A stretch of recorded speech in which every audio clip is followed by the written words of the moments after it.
Hey, how's it going? Dave 2D here. So Razer just announced a whole slew of new products, including a new phone and some new laptops. So their new phone is the Razer Phone 2. The phone from last year, the Razer Phone 1, has a very similar design to the new one, but they've changed quite a few things this year. So last year's Razer Phone had a super fast 120Hz display, but the screen wasn't very bright. The Razer Phone 2 increases that screen brightness by about 50%, still 1440p, still super smooth at 120Hz, and this is something that's difficult to showcase in my videos because I shoot at 24 frames per second.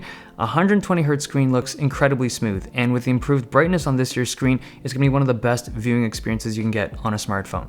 Some other notable changes: it's a glass back this year, so it supports wireless charging, and the camera system's been updated. It's still a dual lens system, but with updated optics and software. The logo on the back of the phone also supports Razer Chroma, which for the unfamiliar is Razer's RGB lighting system. You can use that light for notifications, or if you want, you can run some lighting effects on it.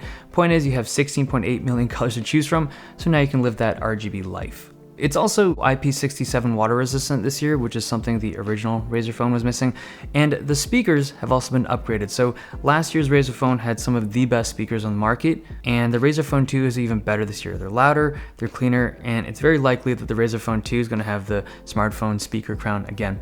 It's been updated to Snapdragon 845. This year it's cooled with a vapor chamber to keep thermals in check when you're playing games.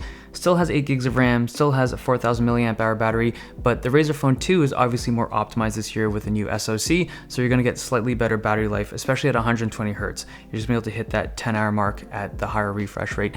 It's gone up in price though, so it originally launched last year at $700. This year, $800. It's a $100 increase.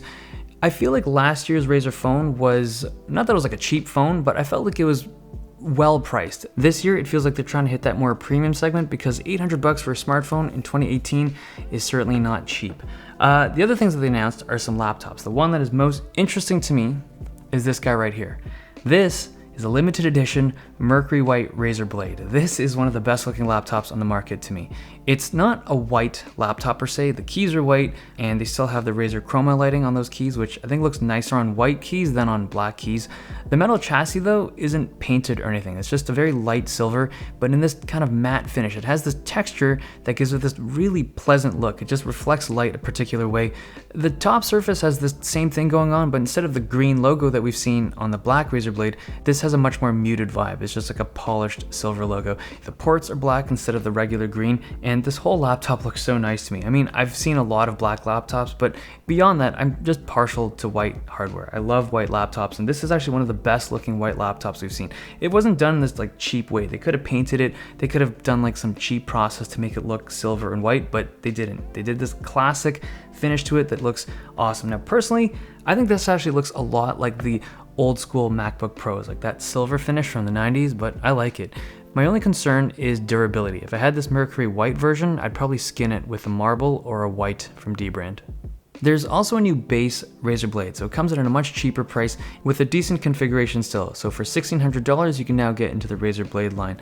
Now there's a third announcement that they made, which I thought was more interesting to me than I think most people. So I made a video recently that talked about Razer's after sales support, and I found that their warranty period was sometimes a little bit shorter than the big names in the industry. So people like Corsair and Logitech just had 2-year warranties on a lot of their products, but Razer only had 1-year warranty on some of their gaming peripherals. But they've announced that they're now doing a 2-year warranty on all of the major gaming peripherals, so like headsets, keyboards, mice, all of that stuff, 2-year warranty. That's the type of move that makes your customers just appreciate you that much more. So huge kudos to Razer for doing that. I think that's a smart move. Okay, that's their new lineup. That's some of their new warranty announcements. That's basically it. Hope you guys enjoyed this video. Thumbs if you liked it, subs if you loved it. See you guys next time.